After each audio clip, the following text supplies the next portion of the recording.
We think we are our jobs. Even if we were financially able to turn our back on jobs that limit our joy and insult our values, however, we are all too often psychologically unable to free ourselves. We have come to take our identity and our self-worth from our jobs. Our jobs have replaced family, neighborhood, civic affairs, church, and even mates as our primary allegiance, our primary source of love and site of self-expression. Reflect on that for yourself. Think about how you feel when you respond to that getting to know you question. What do you do with "I am a"? Do you feel pride? Do you feel shame? Do you want to say, "I'm only a," if you aren't meeting your own expectations for yourself? Do you feel superior? Inferior? Defensive? Do you tell the truth? Do you give an exotic title to a mundane occupation to increase your status? Have we come to measure our worth as human beings by the size of our paychecks? Would teachers have more status than doctors if they made more money? How is it that an MBA became the ticket to success with the opposite sex in the 1980s, while in earlier decades MBAs were considered boring, at best? When swapping tales at high school reunions, how do we secretly assess the success of our peers? Do we ask whether our classmates are fulfilled, living true to their values, or do we ask them where they work, what their positions are, where they live, what they drive, and where they are sending their kids to college? These are the recognized symbols of success.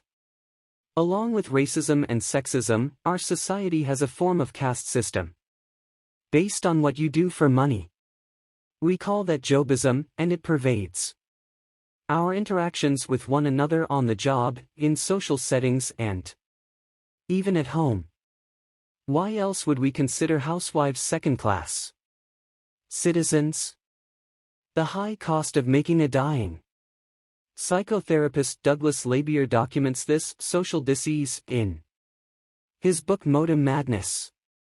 The steady stream of successful professionals who showed up in his office with exhausted bodies and empty souls alerted him to the mental and physical health hazards of our regard for materialism.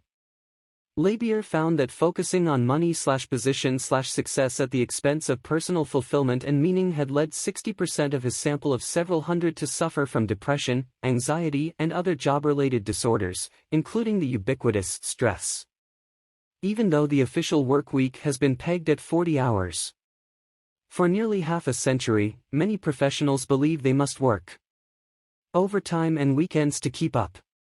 A Harris poll of 1255 adults conducted in November 1990 showed that 54% of Americans believe they have less free time than 5 years ago. Opinion Research Corporation showed dramatic drops in job satisfaction among all age groups, in every occupation, in every social class, in every part of the country, despite the simultaneous increase of commitment to career in the mid-20s to mid-40s age range. We are working more, but enjoying life less, and possibly enjoying less life as well. We have developed a national disease based on how we earn money. What do we have to show for it? Even if we aren't any happier, you'd think that we'd at least have the traditional symbol of success, money in the bank. Not so. Our savings rate has actually gone down. The savings rate, savings as a percent of disposable income, was 4.5% in 1990, and was as low as 4.1% in 1988, whereas in 1973 Americans saved an average of 8.6%. The Japanese, by the way, save over 15% of their disposable income. Not only are we saving less, but our level of debt has gone up, way up.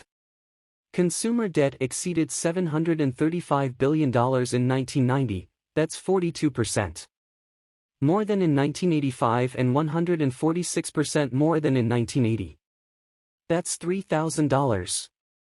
For every man, woman, and child in the country.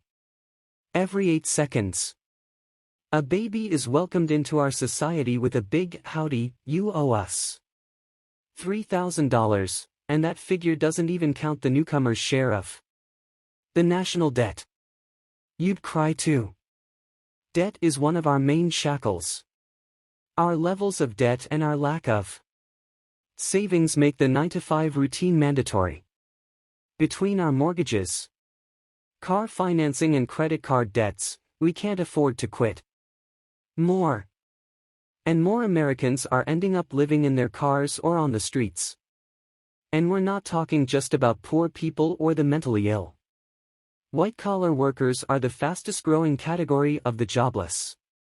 Layoffs are happening at an increasing rate in all sectors, from the timber industry in the Pacific Northwest to the financial industry on Wall Street.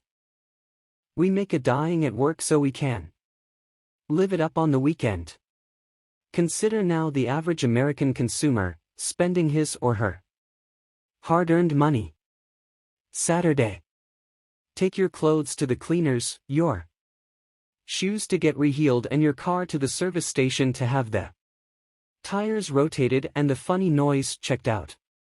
Go to the grocery store to buy a week's worth of food for the family and grumble at the checkout that you remember when 4 sacks of groceries used to cost $50 instead of $150.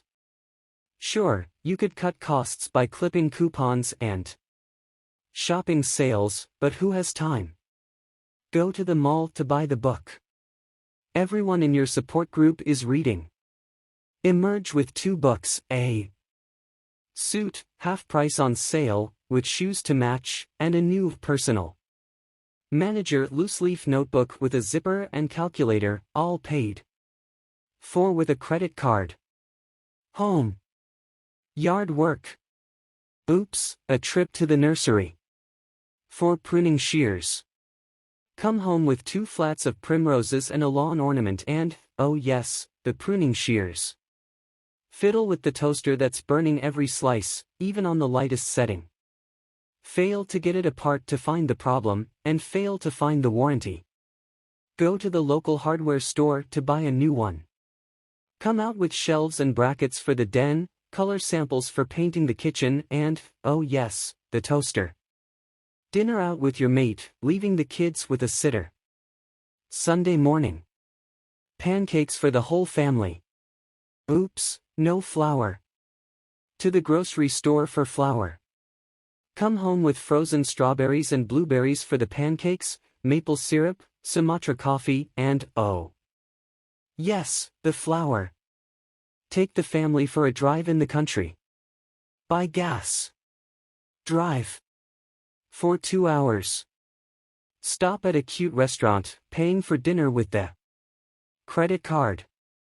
Spend the evening reading magazines, allowing the ads to float you on fantasies of the really good life available if you'd only buy a Porsche or a European vacation or a new computer or. The bottom line is that we think we work to pay the bills, but we spend more than we make on more than we need, which sends us back to work to get the money to spend to get more stuff to